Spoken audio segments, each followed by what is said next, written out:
Hello les amis, je vous retrouve pour une nouvelle vidéo sur le football et le PSG vient de remporter la Super Coupe d'Europe 2025. Ça a été un match compliqué, un match difficile où les Parisiens ont réussi à renverser Tottenham.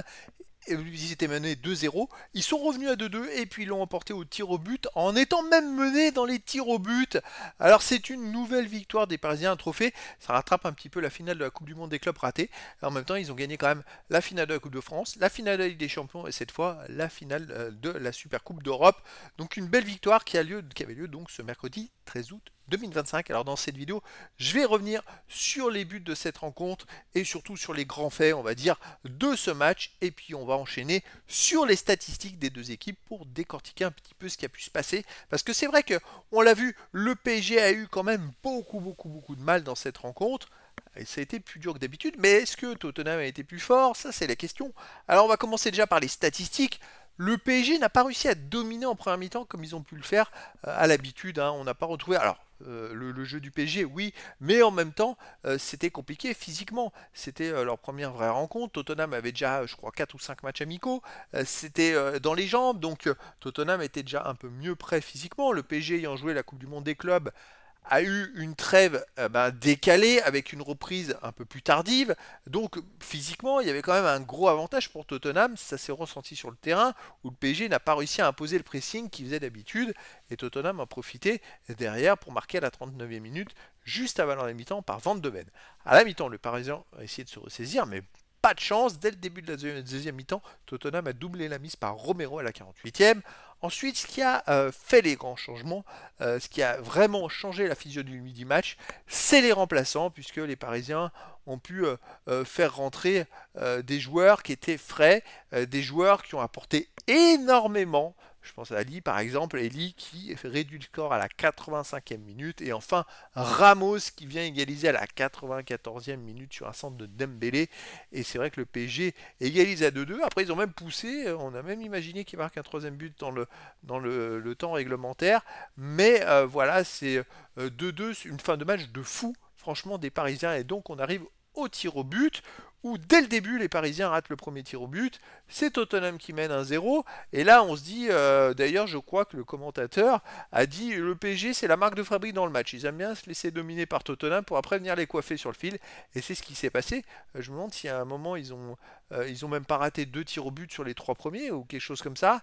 Et puis après, ils sont revenus. Chevalier a fait un arrêt. Il y a un joueur de Tottenham qui a tiré à côté, juste derrière. Et puis à la fin, je crois que le dernier, il y a eu, oui, il y a eu deux ou trois ratés de Tottenham. Bref, c'est le PSG qui l'emporte et qui l'emporte 4 tirs au but à 3. Alors les statistiques, les amis, eh bien, écoutez, les Parisiens ont quand même eu 74% de possession de balle à 26%.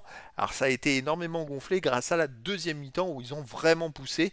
572 passes tentées à 196, 514 passes réussies à 136, 89,8% de passes réussies à 69,3%. C'est quand même très faible de la part de Tottenham. Alors en première mi-temps, on n'avait pas cette impression de domination, mais quand même Tottenham n'a réussi que 70% de ses passes, surtout ils en ont réussi que 136 dans le match. En 90 minutes, ça fait quand même pas beaucoup pour une équipe qui a failli battre le PSG. C'est quand même pas rien. Les occasions manquées, il n'y en a pas eu des deux côtés. Et les XG, les buts attendus, effectivement, les Parisiens n'ont que 1,12, alors que Tottenham en a 1,38. Ils ont été plus percutants. Mais c'est à peu près équilibré. Et les tirs 13-12 pour Tottenham, les tirs cadrés 5-3 pour Tottenham, les tirs bloqués 5-3 pour le PSG, pas de poteau des deux côtés. C'est à peu près des statistiques équilibrées et qui reflètent un peu le match nul. C'est vrai que les Parisiens ont eu plus la balle, ils ont été moins percutants, on va dire, que Tottenham. Les autres statistiques, on a 4 hors-jeu à 2 pardon, pour Tottenham, 7 corners à 2 pour les Parisiens, 25 centres à 12 pour les Parisiens. C'est vrai qu'à la fin de match, ils ont beaucoup dominé. 9 interceptions à 4 pour Tottenham. Les Parisiens ont eu beaucoup de mal à faire des interceptions, à faire leur pressing. Manque, on va dire, de physique. 4 tacles à 9 pour Tottenham, 56 duels gagnés à 46 pour Tottenham, qui a quand même imposé son style, qui a été au combat, hein, tout simplement. 6 dribbles réussis à 4 pour le PSG. Après les fautes 12 partout, 3 jaunes à 2 pour le PSG, pas de rouge. Les autres stats sont équilibrés, mais on peut le voir que dans l'impact, Tottenham a été plus percutant. Et après, il y a des stats qui sortent un petit peu en faveur de Paris, surtout eu égard au fait qu'ils étaient menés. Donc il fallait absolument qu'ils reviennent. Et donc ils ont réussi à le faire. Bravo aux Parisiens qui remportent un trophée. Surtout qu'il n'y a pas de prolongation dans cette Super Coupe. Et donc aller revenir à 2-2 et puis derrière l'emporter au tir au but. Je pense qu'en plus ça va bien mettre en confiance Chevalier. Donc une belle perf de la part des Parisiens. Donc voilà les amis, c'était le débrief en statistique de la Super Coupe d'Europe 2025, la finale qui avait lieu ce mercredi 13 août.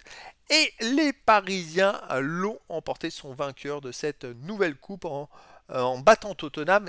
Alors 2-2 à la fin du temps réglementaire, mais surtout 4 tirs au but à 3. Voilà les amis, je vous dis à très bientôt pour une nouvelle vidéo.